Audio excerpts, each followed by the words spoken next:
I am Joel McLeod, and welcome to the 905er.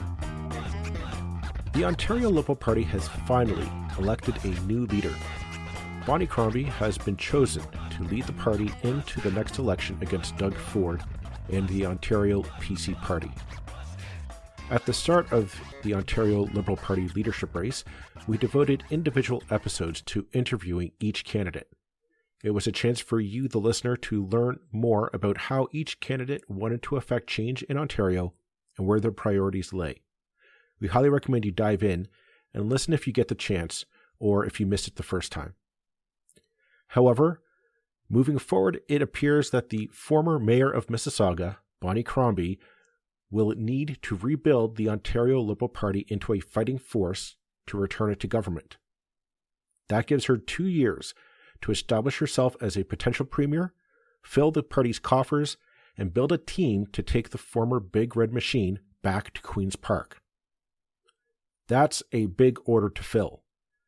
Does she have what it takes? More importantly, is she what Ontario and the 905 need as an alternative to Doug Ford? We thought we'd ask somebody who spent the leadership campaign researching, deep diving, and asking tough questions of each candidate's camp. So to that end, we welcome to the podcast Teresa Lubowitz. Teresa is a longtime Ontario Liberal staffer. As a Director of Communications in the Government of Ontario, Teresa shaped the province's response to pressing issues, including affordable housing, the homelessness crisis, child poverty, and food insecurity. She also played a leadership role in launching Ontario's Basic Income Pilot. She has served as a speechwriter for Premiers Kathleen Wynne, Dalton McGuinty, as well as David Peterson. Today, she joins me to talk about why she thinks Bonnie Crombie is what the province needs and what the path forward is to rebuild the once mighty Ontario Liberal Party into a fighting force in the next provincial election. You looking to make the most out of this life and optimize your personal wellness? Then check out the Natural Man Podcast. Join me, host Mike C., as we explore all areas of human wellness, physical, mental, and emotional. Learn strategies to optimize your own well-being and be in the driver's seat of your own health. Remember, your doctor works for you. Learn biohacks, neurohacks, ways to improve sleep, and ways to optimize your body and your mind. Check us out on Apple, Spotify, the Fountain app, and at naturalmanpodcast.com. Welcome, Teresa Lubowitz from, the Ontario Liberal Party, or not officially in any capacity, but a Ontario Liberal of note, we'll say. We'll put that in the liner notes for coming on, and somebody who I would argue try to stay as neutral as possible, or out of the fray as much as possible, to kind of highlight what the various camps were saying about, in the Liberal leadership race that we just ended a little while back. So thank you very much for coming out to the 905er. Yeah, thanks for having me. I avoided the word neutral because I'd been on Team Neutral in the past 2 leadership races. Mm-hmm. And I wanted to be able to, comment as an independent, if you will, and get maybe a bit mouthy about what was going on in the race, and ultimately come to a decision on my own. I like that description much better. We'll go with that. So an independent Liberal is how we'll describe you then. Now you in the course, I would highly recommend anyone, if you do have a chance, we'll have her Twitter profile on in the show notes. Go kind of take a deep dive, because she's done a really good job of just starting from day one, the different policy positions from the various camps coming out, and just kind of providing like what do Liberals want to see in their party. Now, ultimately, you did settle on Bonnie Crombie as your top choice for the ballot. Let's start there. For our listeners, why was Bonnie Crombie your pick? Yeah, so it took me a really long time to come to a decision. Like I had, during COVID, I didn't go anywhere. I was very locked down. I still wear a mask everywhere I go. I'm not in the best health because I'm a former political staffer, and that tends to go hand in hand. So, I've tried to stay safe during the race. So I was actually holidaying in the US finally in early November, and I was watching the political coverage there because it was election night. I think it was like November 8th or something like that across the country. And I pay really close attention to what's going on in the US politically in terms of human rights issues, whether it's abortion or trans rights or whatever it is, and just how they message things. Because as most people know, a lot of the conservative messaging and maybe even the far right messaging that we get in Canada usually is imported from the US or the UK. So I've been paying really close attention to that. So one of the biggest reasons that I actually landed on Bonnie was her support of trans rights in this race. It was something that flared up in August. We had seen it starting out in the east coast of Canada. It had moved over to Saskatchewan as various premiers were bringing in measures into the education system that didn't necessarily make sense, probably weren't priorities for the people of those provinces, but were pet projects just of sort of the more right wing of Canadian politics. And Stephen Lecce, who's the education minister here, had made some comments about that. He was then echoed by the premier, who called educators who were trying to create safe spaces for trans, non-binary, gay students, whatever it is. He had said that they were indoctrinating students.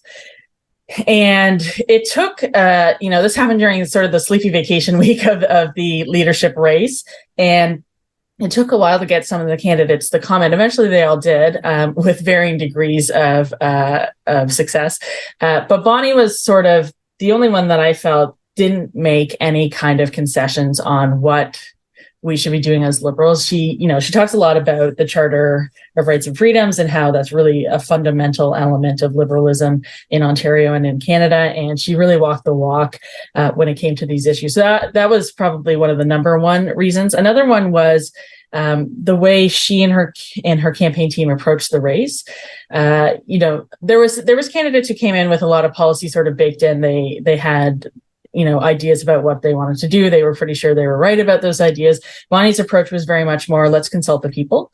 And some people make digs about that of, you don't really have any values on your own. I think she has some pretty strong values, but is more open to what that looks like when you're putting pen to paper, which I think is incredibly important in leadership. If I've worked with people who are very rigid on these things and think in the political policy process, you have people who write whatever proposal they have for a policy convention. And I think that's exactly how it's going to happen in government. And that's never how anything happens. There's lots of consultation that happens, whether it's with voters, stakeholder groups, whatever it is. So I think that approach of being willing to listen to people and going out and consulting is extremely important. So I liked that style of leadership. Another reason was just politically, like a tactical reason, which is I think she had the best skill set to actually take on Doug Ford. There's been a lot of talk about bringing up his negatives. Those have been brought up in the past two campaigns. People are fine with them.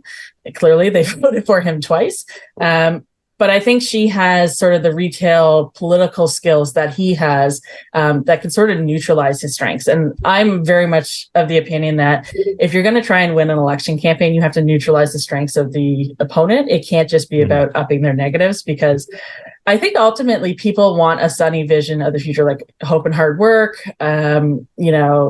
whatever Trudeau's message was in 2015, even Ford, like he's a very affable guy. He's very friendly. He's very happy-go-lucky. People like a happy warrior. And it's really hard to do that when you're bringing up the negatives all the time. So I think she has that sort of skill set that can take on Doug Ford where he's strongest. And then the final reason is, I was skeptical of her at the start because she came out with some statements that I think, me as a fairly left-wing liberal wouldn't necessarily agree with. But I think she proved herself over the course of the campaign.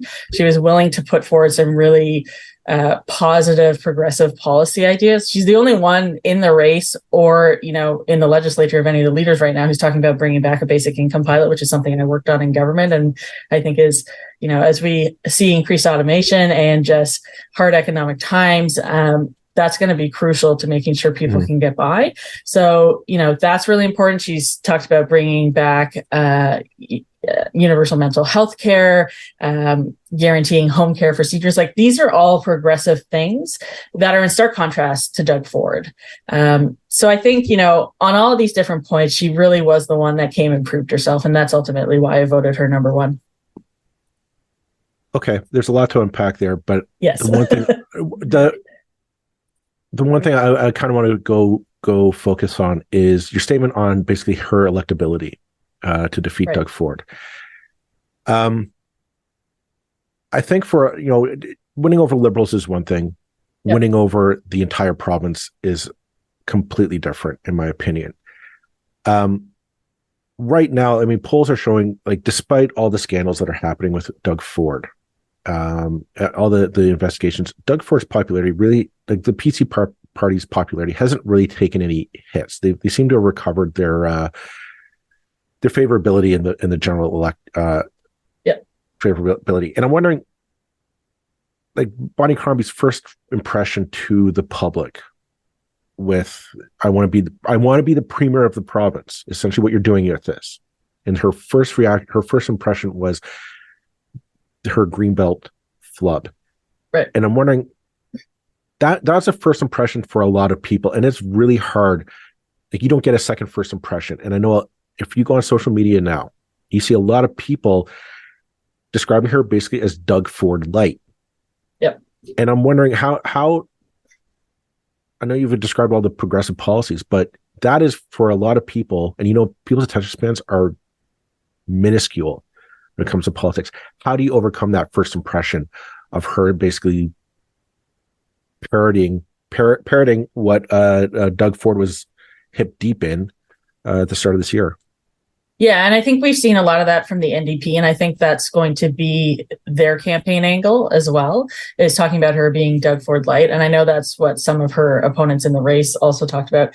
I think a few things about that. One, first impressions are really important, but to your point, people aren't paying attention. And I remember, like, watching Stephen Del Duca's poll numbers just crater in the middle of the campaign. They were really good until then. Like, there was a poll put out, I think it was Coletto put out a poll about some numbers about various premiers and what their rates are at right now. And Doug Ford's cresting back up, as he does, because he's the Teflon premier. But, I think a few things about that. Like, one, initial opinions aren't necessarily where people end up. We've seen a lot of movement on that with various leaders, and it really comes down to that last month of the campaign. All the legwork you do is really important, but if it fails to connect in that moment, that's where it becomes a problem. So I think Bonnie has time to come back on that. On Greenbelt specifically, I will say, she committed to creating a Greenbelt trust. What we're seeing in the legislature right now is that Doug Ford's talked about closing loopholes and making sure the things that he did will never happen again, which is quite funny in itself. But the other part of that is there's been a host of amendments put forward to close the loopholes that cause this problem, because the Greenbelt comes up for a 10-year review on which land is included.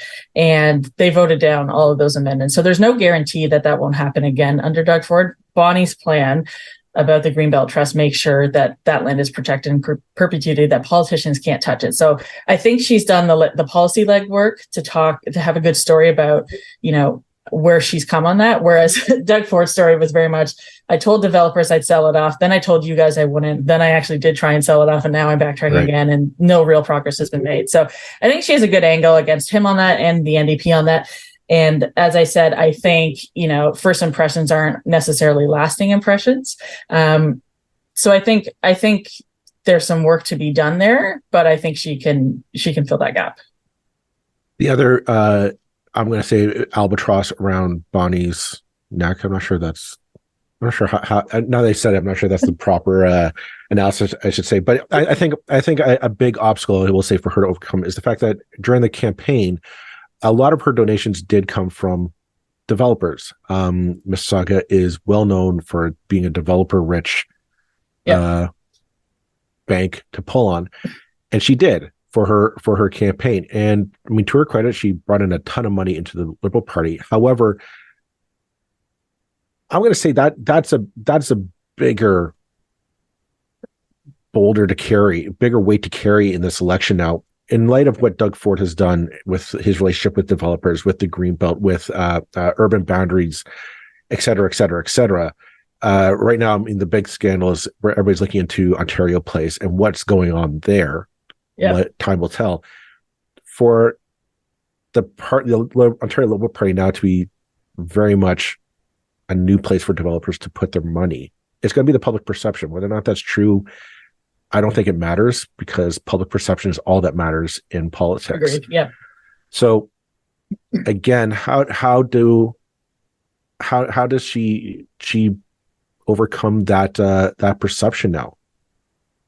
I think there's two fronts to it. So the first one is what she has been saying so far, which is developers have donated to my past campaigns because, they're in my area and they, wanted to help get me elected, whatever. But at the end of the day, it's not so much about who gives you money, but how you respond to it. And I think her reactions to being funded as a politician have been very different to Doug Ford's. You see Doug Ford with his Stag and Doe scheme, with everything that he has done on the financing front, where there are questions asked because of his behavior less than the donations coming in. So she hasn't had that behavior follow those donations. And that is a big point of difference that I hope that they bring up.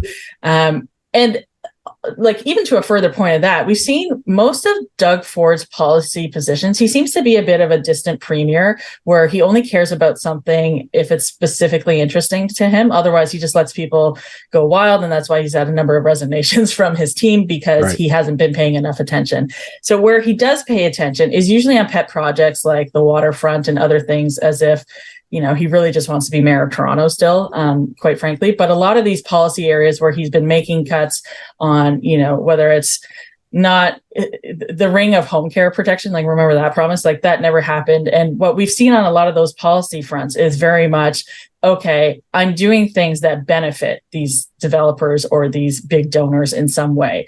We haven't seen that from Bonnie. So I think the complaint sort of falls a bit flat when you see that. The behavior just simply has not followed the same trajectory. The other side is just like, from a pure rules side of things. I've done a lot of fundraising in the party before, and I was there when we were changing the rules because people didn't like the idea of big money in politics. I hate the idea of big money in politics. I'm somebody who thinks we should get rid of all private donations in politics and make it a fully publicly funded model like they have in some places in Europe. Having said that, I still supported Bonnie on this front, because what she's doing is saying, this party has not been able to fundraise properly since we've changed those rules. I'm somebody who can fundraise. These are the existing rules. Let's actually work under them. Like, this is what is the law right now. This is what's possible. What I would like to see from her is perhaps some ideas about how, if she was to become premier, she would actually change some of these fundraising rules, because there are loopholes, and there is still too much big money in politics, and there's ways around these things. So I think it would be great to see her suggest those changes, but she can't do that until she's premier anyway. So for the next 2.5 years, the next 30 months, is it smarter for her to just say, oh, well, I'm just going to ban donations from certain people, which, there's probably a human rights complaint about that. Or am I going to follow the actual rules, raise the money that we need to get rid of Doug Ford? Like, to me, there's one answer there, and it's to raise the money and get rid of Doug Ford. Fair enough. And I get that. I guess this kind of leads into my next point is, she famously campaigned from the start as being, the Liberal Party needs to come back to right of center thinking, which I thought was a little bizarre, because I thought Stephen Del Duca was supposed to bring the party back to right of center thinking, and people clearly did not respond well to that. Like, it was just, your previous guy basically was like, yes, right of center, we need that. That's the secret to success. And I mean, look what happened. Nothing. He's not there anymore. So the question I kind of have is more maybe an existential one, is that is, like, in light of everything that's going on, is right of center thinking really the right solution to the problems, not just Ontario, but let's be honest, the entire country is having right now? So I think I have a lot of thoughts on that. So when she said that, she went to the bottom of my ballot. When she said that, she went to the bottom of my ballot, right? Because I am a left-wing progressive liberal. I'm somebody who thinks we don't actually have a progressive NDP party in this province historically. Mm-hmm. So that's where I sort of come from at the beginning of this conversation. And when she said that, she clarified later that she meant we were spending too much on healthcare and childcare because the feds weren't spending enough. I am very much of the opinion, I don't care what percentage either of you are spending if the percentage is not enough for the services we need. So, they can have those jurisdictional conversations, and premiers and prime ministers always will. But I don't think people care about that. I think people care about, are you delivering the services? Like, figure it out. You're adults, figure it out. So, that was where that comment came from. I don't think it came from we need to be more right wing as a party. We need to be a Doug Ford light. Because I've said forever, by the time Ontarians get sick of Doug Ford, he's not going to defeat himself. They have to have an alternative there that is progressive and interesting. You didn't have Dalton McGuinty come in and say, well, I just need to be a little less Mike Harris, right? Or Neves. Like, that wasn't what won. And that's, historically, when you look at change elections, they aren't, we did just a little less than the previous government. Like, it needs to be a stark difference. Which doesn't mean it needs to be some like communist utopia plan, right? Like, that's not what Bonnie would ever deliver, but to what people are looking for. I think they want reasonable policies that are filling these gaps that have been, enlarged under Doug Ford. And I think my personal belief, and again, I'm not affiliated with her campaign anyway, but my personal belief is that she got bad advice from people who have been around in the party for too long.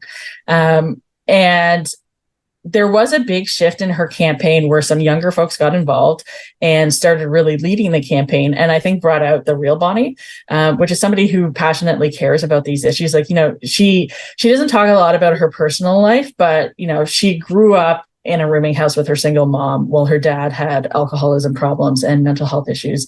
And those things are very personal for her, which is why it's in her platform.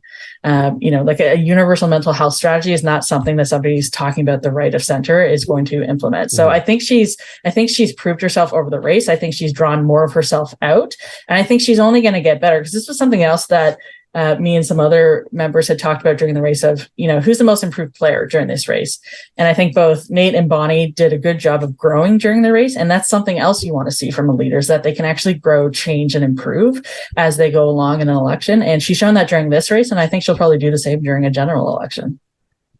Your comment about getting advice from some of the backroom boys. And this is, maybe my objectivity is being thrown out the window on this one, but I used to be a Liberal Party staffer. I know how that dynamic works. And a lot of the people that I saw on her campaign, I'm like, yes, they are very common faces. It's the same group of, dare I say it, men who always come out for these things. And I'm wondering, part of what I was looking for in this race, I'm no longer a member. I did not vote, and I've stepped away. But what I was looking for is that renewal, that idea of like, we've set our time in the penalty box. We need new ideas. The Ontario people are looking for something different from us than the return to normal.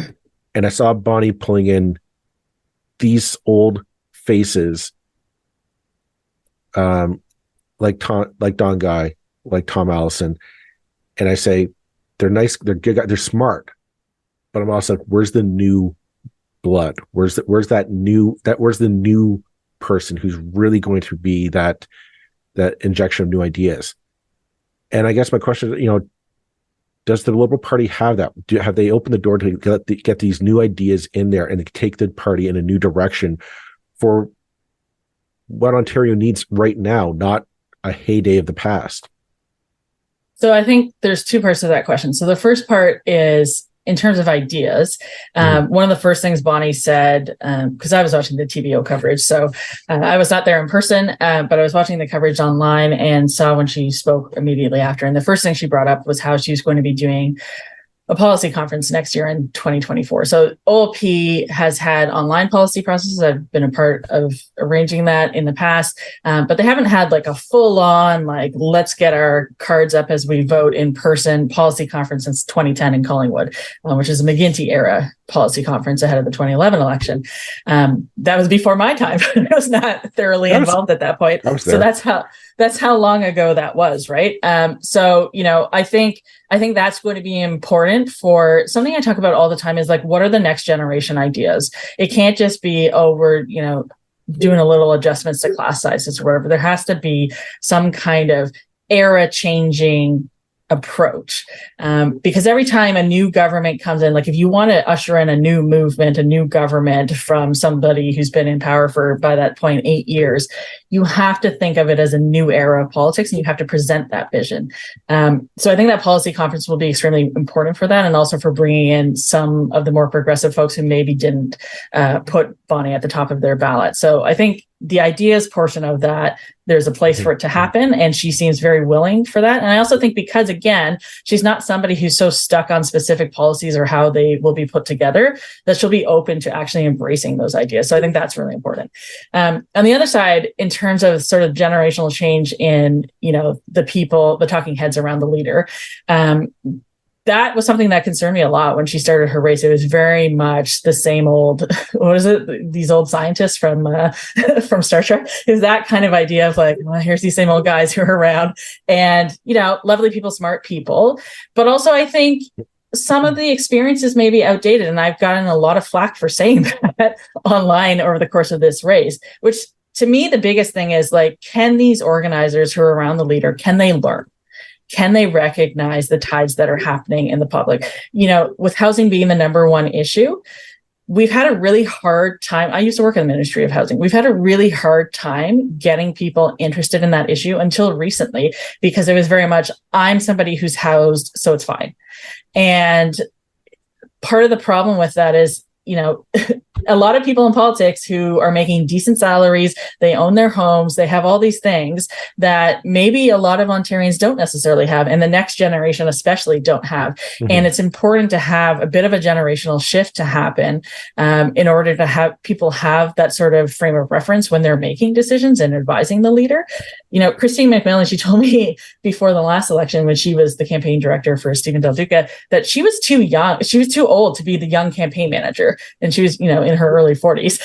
And there's something to that, right? The Dalton McGuinty era advisors, they were very, very, very young. And it isn't to say that experience doesn't matter. Like, one of the complaints I've heard from people when Trudeau first came in was that a lot of the Chrétien era people were just sort of put on an ice floe and told to take a hike. You need to have those people involved. You need to have that feedback. What most leadership campaigns will do when they're moving into a general election is to have sort of that 40-person talking head advisory panel come in and weigh in on things, but maybe not be driving the day-to-day. You do need to bring in some new folks for that. And I think Bonnie really did do that during her campaign. There was the endorsers that were on that list. There was the campaign advisors who were, providing 10,000 foot level advice. But the day-to-day was run by very young people. Bonnie's policy person, Fahim, he's very young and very energetic and very excited and still pretty new to politics as well. And there's an energy that comes from that I think is really important to, build a winning campaign. You do need some of that experience to tell people like, well, this is how you run a successful campaign on the ground. So I think it's really a mix. And I think Bonnie seems to be getting that balance right in the background from what I've seen. It's interesting you bring that up with a younger generation, because that's where politics always go. They go to that young 20-something right out of university. I got my people who have energy and good back still. Right. And I'm going to change the world and all that. And that's all well and good. But I want to put the pushback. Like my experience in politics, I've kind of learned is that that's a bit of the problem, is that you have the policy idea. And I'm going to back up a bit. And like, I think this is the problem with Canadian politics in general, at the federal and provincial level, and even at the municipal level, is that it's removed from the day-to-day life of everyday people. People right now feel alone. They're scared. They do not feel there is anybody who's got their back, who is in their corner. And they are up against massive obstacles. They don't feel secure in their jobs. They don't feel that their employer has their back. They don't feel that they go shopping for essentials of life and they say, nobody's got my back here. And now they're scared my home might be taken away from me by forces that I don't control. Yep. And they feel very alone. And I found that hiring the 20-something to come in and run the shop is all great and wonderful, because they say, well, I read this great book and I've read this great article, but it's like, that's great, but it has nothing to do with day-to-day life. Yeah. And the same is with, again, that Politico, the old time Politico, who said, well, this is how you run a campaign. This is what you should talk about. That's going to win. Yeah, that's great. But people get jaded because they say, but you're not talking about what's important to me. Yeah.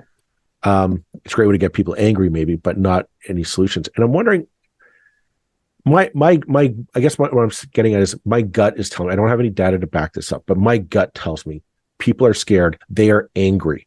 They are furious, and they need an outlet. And either one of two things will happen. The outlet will be burn it all down and damn you all to hell.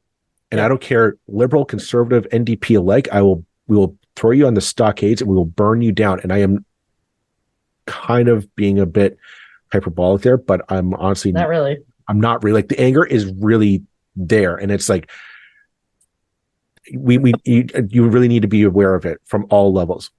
Or two, you have somebody says, yeah, we need like an FDR. A new deal is needed. The system is not working for you. It is you feel it's stacked against you. You are right. And I'm wondering, again, it comes down to, is Bonnie the right candidate to sell that to Ontario and say, we need to change, we need big change, not a tax cut, not, oh, we're going to hire more teachers into our schools and that's going to solve everything. Like, I mean, a real fundamental of, no, a real alignment of government has your back going forward, and to make people believe it. And I'm wondering, is Bonnie that candidate to do it? Or so I'm glad you brought up FDR, because I've been thinking about FDR and Biden in relation to Bonnie for a while.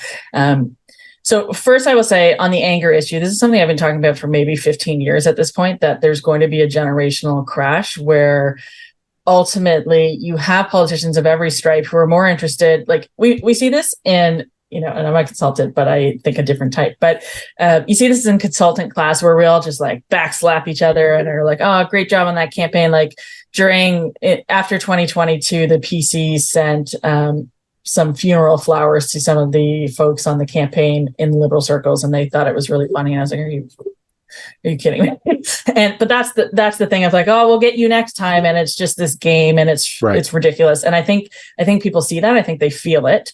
And the ultimate reaction, whether reasonable or not, is going to be burn it down. This is part of why we saw Trump elected. And my big concern on this front has always been, if you keep having these people in power who just do not respond to people's basic needs, you will eventually descend into fascism. And we are seeing that with a rising far right around the world. We've seen this in recent elections in Europe. I am somebody who is a descendant of Polish refugees from World War II. Until recently, Poland had a government that you couldn't really tell that they had survived the Nazis the way they were behaving, very much like Nazis. And it astonishes me that we just keep repeating these mistakes and not responding to them. So to many, Bonnie would seem like the complete opposite solution to that type of thing. Because, somebody who's been around in politics for a while, who is not necessarily struggling anymore. And, there is this perception that some politicians have of, well, I know struggle because I grew up in struggle, but usually by the time they're in government, they've forgotten what that feels like and don't respond accordingly. But Bonnie is somebody who I think is similar to FDR and Biden in that maybe not the most progressive politician at their lower level of government, but somebody who grows to the size of their fishbowl. So, goldfish famously grow to the size of the bowl that they live in. I think these are the type of politicians like that who move up to a next level of government, see the concerns that people have to that level of government and respond to it. We've seen that with Biden being, basically the biggest New Dealer since FDR. I've been reading a book about one of the architects of the New Deal, a female person, but this was a thing of, I don't think FDR was necessarily seen as like this big, huge reformer when he was governor or anything like that, but circumstances changed and he responded to them. And I think Bonnie is that type of politician, again, because she's not rigidly obsessed with a certain point of view. And I think what that allows you to do is have the flexibility to be responsive. So I think she is somebody who can do that. I think she has already started doing that by talking about, universal mental health care. Like, if we're talking about this general malaise that people feel about society right now, that's going to be a key part of it. Something I talk about all the time is this flight from reality people have, and it's been going on for quite a while. You see, Tea Party politics was about that. The opioid crisis is about that. Rampant depression is about that. It's about people being unable to deal with the reality that's surrounding them. All the people who are believing in conspiracy theories, that's what that's about. So we have to, one, have policies that actually alleviate people's pain points, but we also have to think about those broader societal things that can solve that, like mental health strategies and things like that. And I think she has already shown in this race some interest in tackling those society-wide problems, and also has the flexibility to maybe be somebody who's responsive enough to that. Whereas maybe some of the other candidates, because they came in with certain viewpoints, wouldn't have done that.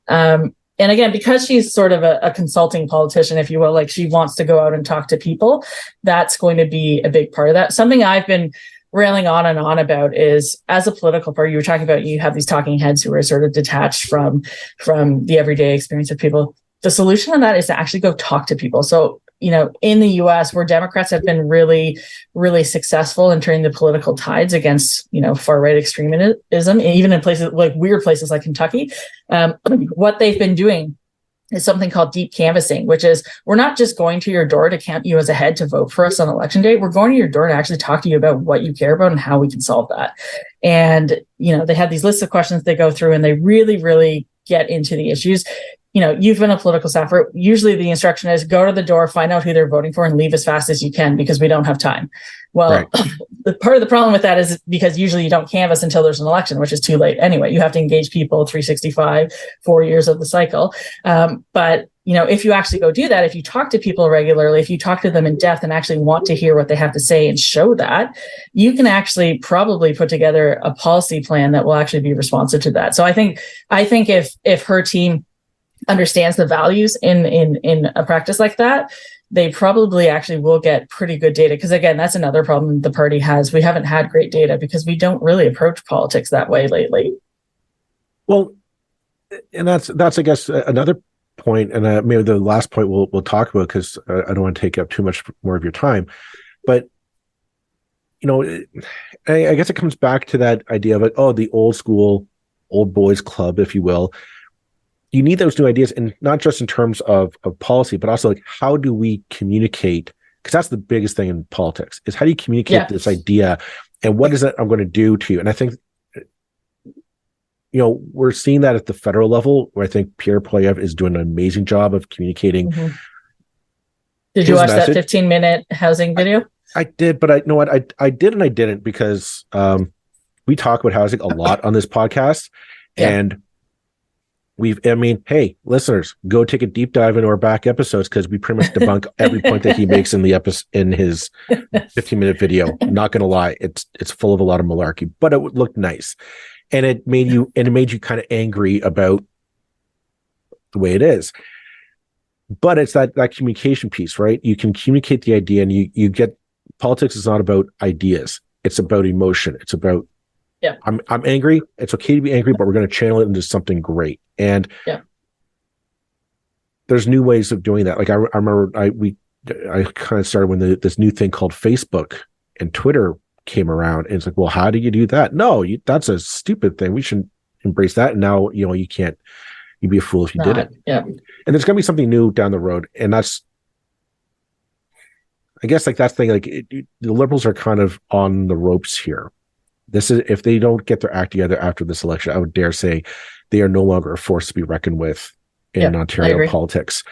So, how does Bonnie change the entire organization from top to bottom? Because there are a lot of people who just say, nope, this is what you do. This is how you always do it. And that's not just the way it's going to be.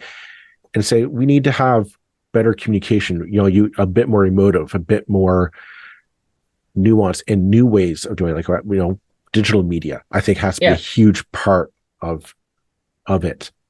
I think there's three parts to this, because when people talk about like I'm a communications person, when people think about communications, I think they're a bit vague about it. So there's visual communication, there's written communication / messaging, what you speak out, and then there's the digital component, which is the sort of newer one over the last 15 years or so. And I remember in the 2011 Liberal Party headquarters, that was the first one I ever participated in. They had like 30 people watching Twitter all day because that was the first Twitter election. And, that might seem insane now, but that was the energy put into the new digital landscape back then. And we need to have that kind of intention now. So I wrote something yesterday, sort of what the next steps are for Bonnie. And my big piece of that is reshaping the party's digital landscape, because we have a team that's hired on to do voter ID through the database,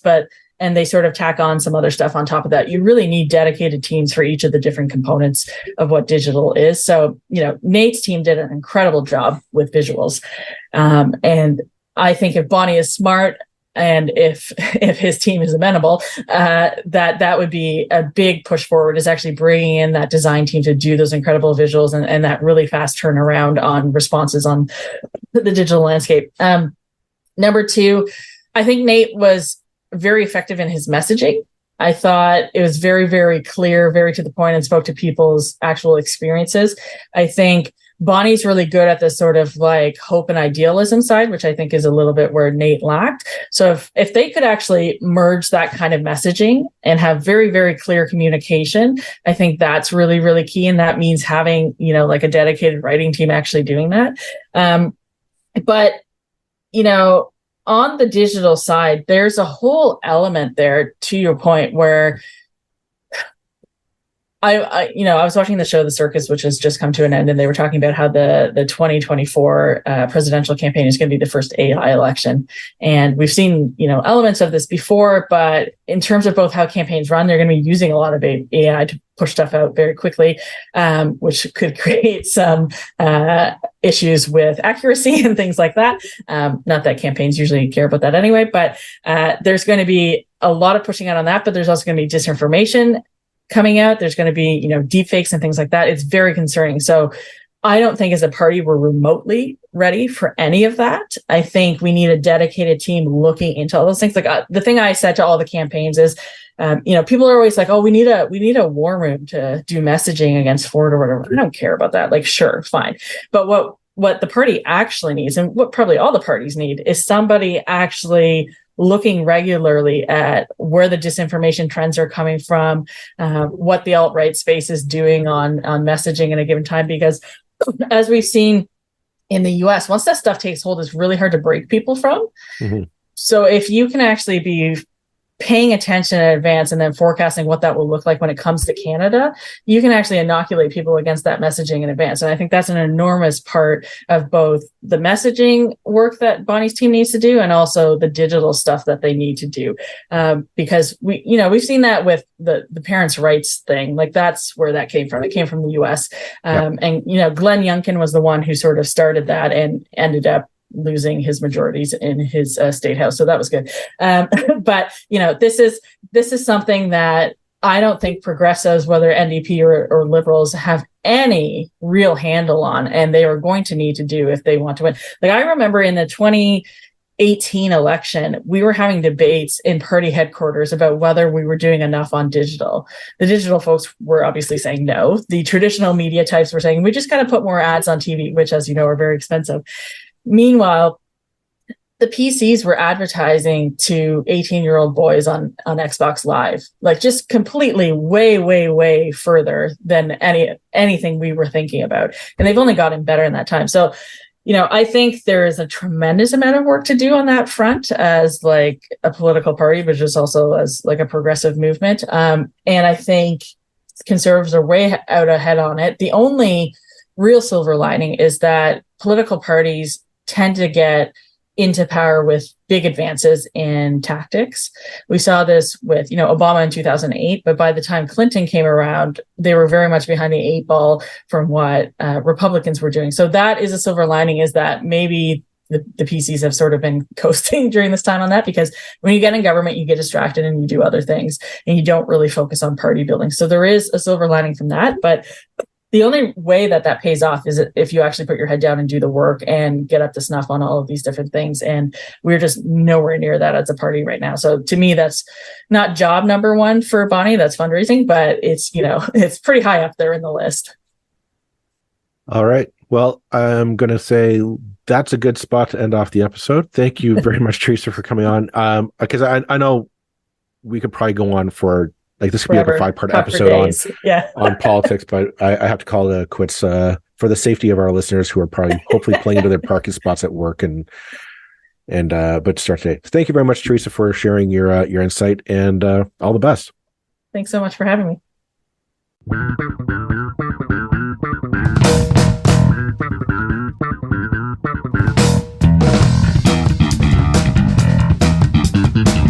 That's it for this episode of the 905er. Thank you for listening. As always, you can send us your feedback, thoughts, and concerns, or ideas for future episodes to our email, info@905er.ca. We'd love to hear from you. You can help us keep the 905er going by financially supporting us through Patreon as well as PayPal. Visit us at 905er.ca and click on the support tab. As well, links are in the show notes for your convenience. Lastly, you can find us on social media. Search for _905er on Facebook, Twitter, Instagram, and LinkedIn. So long for now. See you next time.